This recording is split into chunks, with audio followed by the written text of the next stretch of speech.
ده حرف ايه يا ولاد؟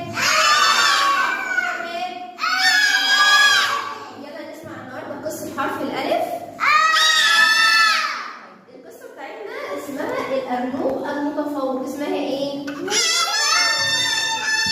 كان في مرة عندنا أرنوب شطور قوي قوي قوي قوي قوي، وبيسمع كلام مامته وبيذاكر دايما وبيسمع الكلام.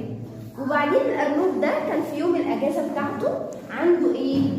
عنده أجازة، عاوز يلعب. فعمل ايه؟ أول حاجة قال لك الأرنوب أنا عايز ألعب مع أصحابي، أنا ممكن أروح الشاطئ يا إما أروح الحديقة. ففي الآخر قال لا، افتكر أنا عندي امتحان، طب أنا هعمل إيه؟ ده أنا ما ذاكرتش وما استعدتش للامتحان خالص.